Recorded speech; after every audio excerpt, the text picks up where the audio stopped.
Bonsoir, na peuple congolais.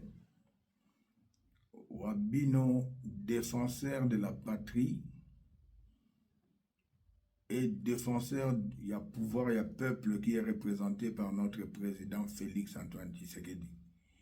Nalobaki nabino nakozonga lisusu. Tolobaka na lingala soki omoni ndoki belela. Depuis que je suis en train de dénoncer Makambu, les Rwandais, tout Chantal a cotisa plus de 1500 Rwandais, tout na visa volant, qui na passeport à Kenya, mais bazali, Rwandais, tout. Depuis que Nabandi Koyebi Sabino était Denise Nyakero Azar rwandaise, na famille naye ya président Félix famille élargie, bana papa Etienne Tshisekedi te, bana ya professeur te, bana mama Chikate, bandeko mosusu bazali na kotanga bakombo. Po Denise Nyakero na Rolaka Chantale batindi petit moko awa. Petit wana bimaka na famille ne gang, mais aza gang te. Na kotanga na kombo na ye parce que je ne voulais pas pour que la famille est sacrée. Mais ndenge batindi awa bakanisi ke bakozonga na mwaite. Na ebisi Denise Nyakero, na ebisi Kachantale, na ebisi Jekoko Mulumba o batindi awa la mission contre Ngai que Jekoko Joseph Kabila tindaka zombie a échoué. Vital Kamerhe tindaka batu ba bomanga a échoué. Moïse Katumbi atinda batu a échoué. O babanga na Congo na batu mususu o Fatia Sukisi. Ce petit Mousselekete, les Rwandais touti, président ya Rwanda, Paul Kagame tinda batuba lukanga bakokite, et naina rappelé que je suis criminologue. Nasala na demiap, na debi nango, nazali moto ya service intelligence na contre-intelligence. Oza même poa mouchite. Po batindo lukisangayu, Denise Nyakero, Rolaka Chantale, Jekoko Mulumba, Azolia Binombongo, Pe Sylvain Mulumba, ndeko na yo aleki ligne rouge, na bobimisa biloko. Sauf que besoin na biloko na bino bobimisa. Donc c'est fini. Singa famille, bolobi ben nalaka, ekata nakate. Na rotu na bino. Tango Caïn abomaki Abel, singe katanaki, to singe bendanaki. Caïn, il a tué Abel. Donc bisonabino, c'est fini. Président Félix Antoine Tshisekedi, bana nyonso ya papa Etienne Tshisekedi, ba Roseline Mbombo, ba nani Daniela, bino nyonso bozala prudent et prudente na Denise Nyakero. Ao sexe bino na mbebo mena mutema linga balubate. Oui. Bana mama Chika. Bango ba ye, famille ya Jekoko Mulumba, na Kingabwa ba ye tango Félix a su pouvoir. Mais Jekoko azali na PPRD. PPRD bundisa nani. IDPS. Jekoko azali na PPRD. Obundisa IDPS.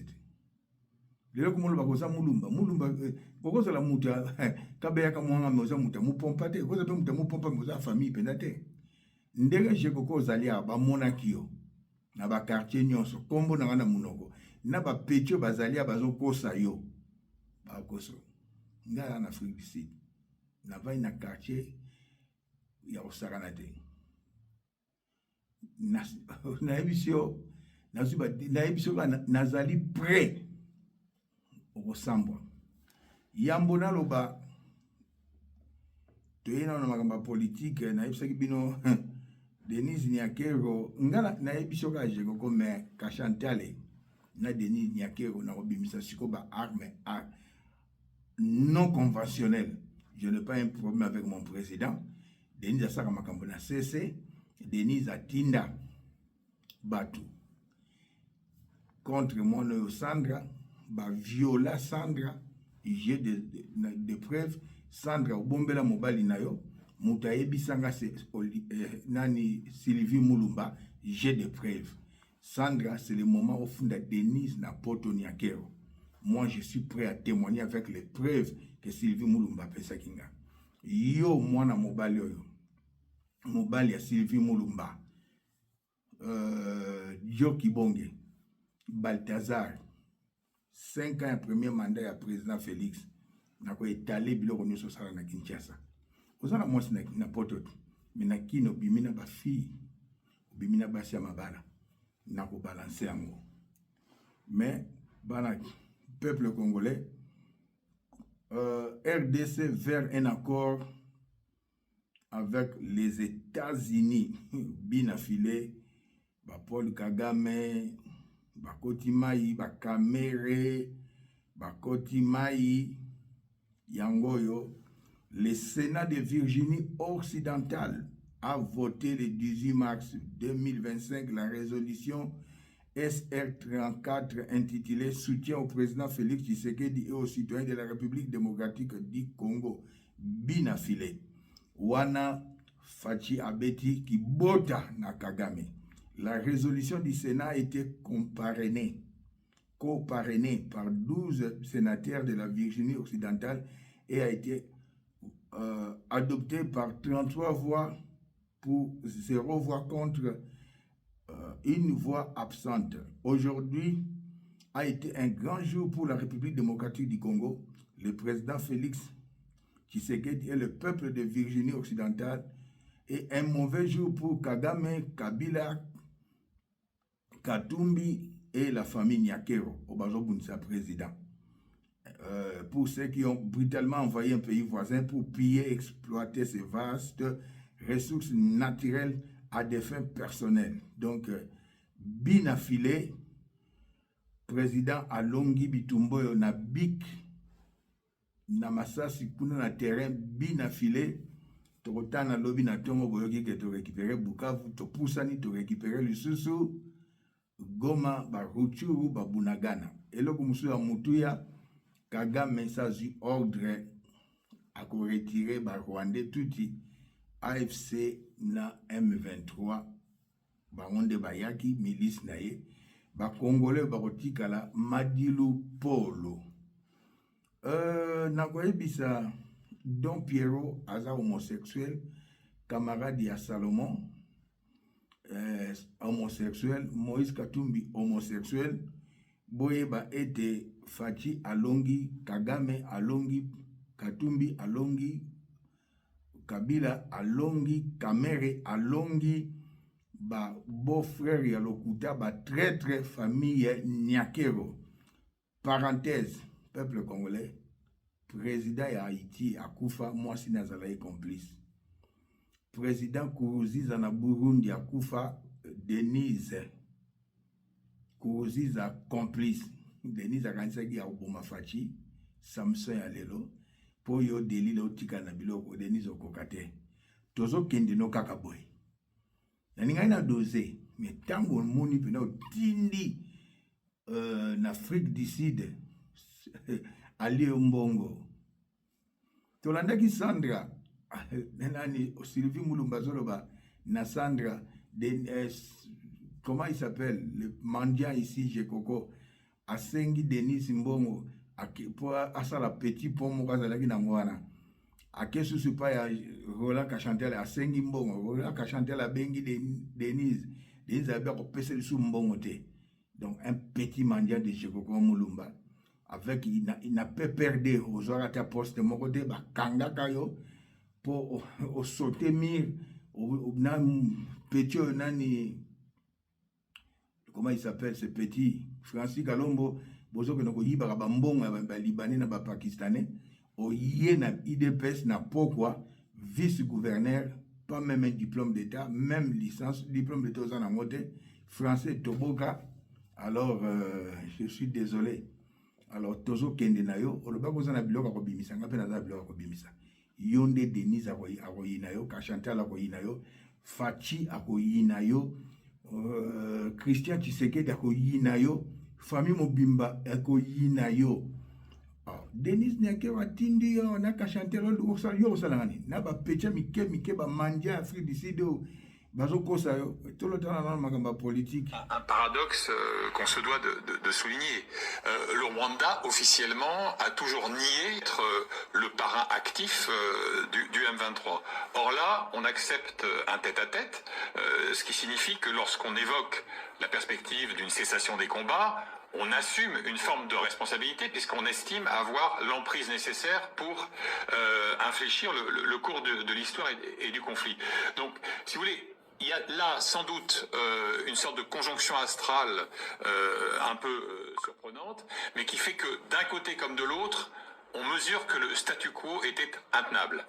Du côté de Kinshasa, des inquiétudes extrêmement puissantes en ce qui concerne la situation militaire, et du côté du Rwanda, et en dépit des dénégations officielles, le fait que malgré tout, cet effet d'accumulation des critiques, des rapports, onusiens ou pas, et des sanctions, finit par ternir l'image, et donc la geste de Paul Kagame à la tête du pays des mille collines. Vous avez été surpris d'apprendre cette rencontre au Qatar entre le président congolais Tshisekedi et Paul Kagame, alors que les tensions étaient vives. Oui, les tensions étaient vives, on avait les regards tournés vers Luanda pour savoir si oui ou non cette rencontre aurait lieu, avec quelle composition, etc. Et voilà que ce qui semblait improbable survient. Tout ça a été préparé dans le plus grand secret, avec une médiation très active donc de l'émir du Qatar. Je vois peut-être deux hypothèses. D'abord, l'extraterritorialité peut être un atout. C'est-à-dire qu'on sait très bien que parfois s'éloigner du champ conflictuel permet un peu plus de sérénité et en quelque sorte vous libère de peut-être certaines suspicions sur la neutralité de l'hôte africain, Luanda par exemple. Trop proche peut-être. Et peut-être que c'était perçu comme ça par les uns ou les autres. Et puis un autre enseignement qui est très intéressant au fond, c'est que d'abord on se souvient que la dernière rencontre des deux hommes, Kagame et Tshisekedi, remonte à février 2024. Il y a plus d'un an maintenant, elle avait été glaciale, c'était dans la coulisse d'un sommet de l'Union africaine. Et puis, on se souvient aussi du rendez-vous. Esika bakutanaki hier, Paul Kagame andimi ete batroupe nyonso bakobima. Soki Paul Kagame to raisonné, aza mokonza M23 te ya AFC te. Mais pourquoi j'ai engagement ya koloba na M23 babima na AFC babima? Po yende mokonzi na yango, Paul Kagame mokonza RCD Goma, mokonza Afdel Paul Kagame milice na ye, RCD Goma milice ya Paul Kagame, CNDP milice ya Paul Kagame, M23 milice ya Paul Kagame, AFC milice ya Paul Kagame. Les Rwandais tuti politika nambe alia Joseph Kabila na nanga bana misala tolanda ndenge fatia beti ki bota na Qatar, plutôt na Qatar. Décembre dernier. Puisque en fait ce sommet Luanda toujours a été au fond déconstruit in extremis. Et j'observe enfin que du côté de Kinshasa, la ligne rouge qui avait été tracée par Félix Tshisekedi, c'était ce fameux contact direct, négociation avec la rébellion du M23. Lui a toujours considéré que son interlocuteur véritable, c'était Paul Kagame, puisqu'il est le mentor et le parrain de la dite rébellion, ce qui a été amplement documenté par diverses sources africaines et internationales. Et donc, à partir de là, on peut considérer qu'il a réussi à modifier un peu le format. Mais attention, soyons prudents. Ce qui est advenu aujourd'hui, c'est une prise de contact dont on nous dit qu'elle a duré environ 45 minutes, qu'elle aurait été cordiale, ce qui en langage diplomatique ne veut pas signifier grand-chose. Tout ce qui importe maintenant, c'est de savoir, quelle sera la suite qui sera donnée à cette rencontre inattendue. Et puis ensuite, est-ce que, parallèlement, peuple congolais, bomoni, extrait. Bientôt, accord Mounene Issa RDC, peuple congolais bosepe là. IDPS a son pouvoir na BIC. Lelo pe lisusu Faci akwesi na BIC. Paul Kagame na mapinga ezosala musana yango. Longonia. Nakoloba boye. Monsieur le Président, avec tout le respect que je vous dois, Denise Nyakero, c'est une mauvaise femme. Tosolola na depuis 2023. Lilo Basuka Tosolola Guinée Mikoleleki na 2024 en novembre. Ayaki awa mercredi, jeudi, vendredi. Samedi, dimanche, anniversaire, yanani ya leki na yo Christian atindi assistante na ye abengi ngai tokutana na sanction hotel na boyi po alobaka natinda mutu ake azwi mo lomeya ekomisi konga moko nazalaki prudent na boyi po ayebi ke nayebi mingi akomi koluka mutu na ngai me Denise Nyakero kokufa liboso na ngai nazo soutenir président nazo soutenir IOT okomi ko utiliser Nanzela Kashantale bopesi Jekoko Mulumba Mbote Mbongo plutôt bayawa aweza Belgique te oyo Denise osala na Sandra bo viola Sandra na tiaki na se ikamba violi ya Sandra mais na zongisi yango Sandra porter plainte na Denise.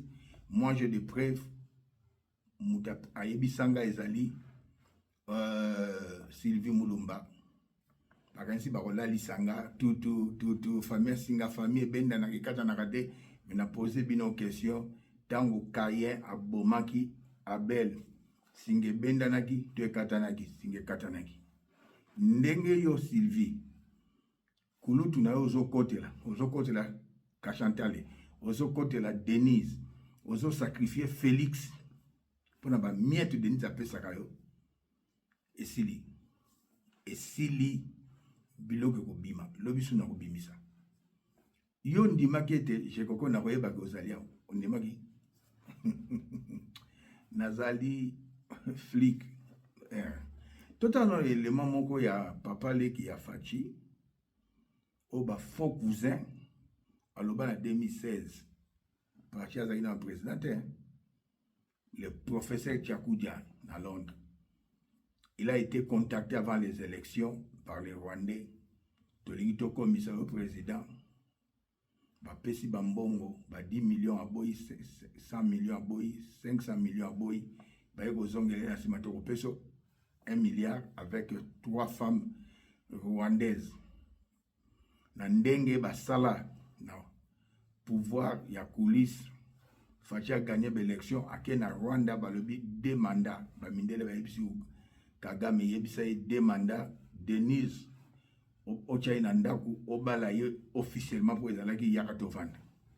2016 Sylvie Olobaka Lukuta yo Jekoko zalia otala vidéo 2016 wana yo zaki na pepe de to zaki watu mituna tona MLC mituna wasi ya Félix azaki na Londres te oyebiete azaki nani awo Rwanda chakuza usana na ezaki kindumbao donc batende ngwana nde batwa ko diriger Congo mwana mwasi wa zana Félix azaki na Londres te en tant que Rwandais nana yebieta awo ndako na yeto yebite donc vous pouvez tourner toute une histoire comme ça alors vous voulez jouer avec toute une population. Elle était ici rwandaise avec sa sœur rwandaise qui travaille dans notre ambassade. Maintenant, cette femme-là travaille dans l'ambassade du Rwanda en tant que rwandaise. Mais sa grande sœur est rwandaise. Comment elle devient maintenant congolaise? Sa grande sœur a fouillé notre ambassade ici. C'est elle qui l'a amenée ici à Londres. Vous jouez avec qui? Cette fille faisait le Kindumba ici, avec tout le monde qui a fait les Chekoula ici. Connaît cette fille. Vous voulez nous prendre comme ça? Non. Parce qu'à un certain moment, il y a des choses. Est-ce que vous m'avez vu, moi, Tchakoudi, parler langage comme ça? à ce moment on en a ici. Oui, papa. Vous avez compris? Parce que cette fille-là est connue ici. Je peux vous donner le nom de tout le monde qui peut vous dire toute sa vie. Ils étaient trois ici. Professeur, nous courons. J'ai toute leur vie ici. Ils étaient ici. Nous courons. J'en parle comme ça pour que Félix comprenne que toyebi makamuna bango nyonso basa kosala. Nani ayo koyebisa mwasi wana alungwa na bashekula na bango bakenda na Bruxelles. C'est pas dit banga non? C'est pas dit banga arranger le mariage. Alors est-ce que depuis que Badi Banga était premier ministre, vous avez vu Félix les critiquer? Alors vous me dites que je ne peux pas supporter Tibala. Alors pourquoi moi je supporte Tibala. Professeur Gilet, pourquoi moi je supporte Tibala. Non parce que Tibala, non c'est dépensé. Je Coco Moulumba, Sylvie Moulumba, émission en 2016. Tu es banane na binote? Émission 2016, tu es banane na binote? 2016, Fatia Zalaki présidente. Jeannette Nyakero, rwandaise Touti, Azalaki maîtresse ya Nguns Carly-Bond du peuple congolais. Nguns Carly-Bond atangisa John Nyakero na Inikin pour Azalaki semegi na ba rwandais Touti. Après, Nguns Carly-Bond a memi Jeannette Nyakero, John Nyakero, Louise Nyakero, comme on est à la Denise de Louise Nyakero, à Bemba à Londres, à Nguns Carly-Bond, ministre des Affaires étrangères, à Tchè Rwandais, toute une ambassade na biso ya Zaïre na Londres, comme diplomate. Après, à Yokotia, Makangu na Nguns Carly-Bond, Jeannette comme Moutamoussala Mazaki diplomate. Naïe Louise Nyakero, alias Denise Nyakero, bazali na passeport diplomatique. Denise Nyakero avança la Chekula. Soba Kangie na passeport diplomatique. Kangie na passeport diplomatique. Baeko Kima, Akena Bruxelles. Avant Nanda Kumorona Kimbuta, 3 ans. Na Londres, Beba Balakaye, 5 ans. Na Kimbuta, 3 ans. Denise Nyakero. Asalaka na Café Fugas. Na Bruxelles, azo servir na bar. Lelo yo zo seka batu. Avenir nango yebi yango te, ngana tikala osala na bar te. Yo ozaki na café comme Amazon. Après oke na maison ya ba vieillard, ozalaki infirmière te. Ozo sokola ba maman na so basali basokoli basumbi, yo zo pongsa ba nye na bango, ozo latisa bango Denise Nyakero. Ngana vie na sala ba vie wana te, ni na famille na nga muta sala ngote même na mikili na poto. Le panier circule encore. Avenir Nangeza na maboko Nzambe Denise Nyakero. Alors, ndenge yo komotinda na Roland Kashantel le botindi je Coco Moulumba azali na mboko yo. Le 19. La mission pour PCI contre nga le 19 mars mercredi. AFC Binoka akosili sanga. Tozana bino makambo bandi. Oh, boye la ngasu masol, bobo comme la ngasu soute que tout na besoin de monter Sylvie. Na yo mobala Sylvie. Masolo na obimisa ona kisasa. Na ebinde ni ko senta ki fi na kisasa. Sylvie mulu monta esenga. Wana funa ebisa. Asente mwasi na kisasa. Na ebaki ndenge nini camarade ya yo na Denise Nyakero ba camarade de tout ça mokonza so silika Sylvie Moulumba mutayebi ngai na kobimisa masolo po trop c'est trop lelo na suki wana to kutani na mbala sima.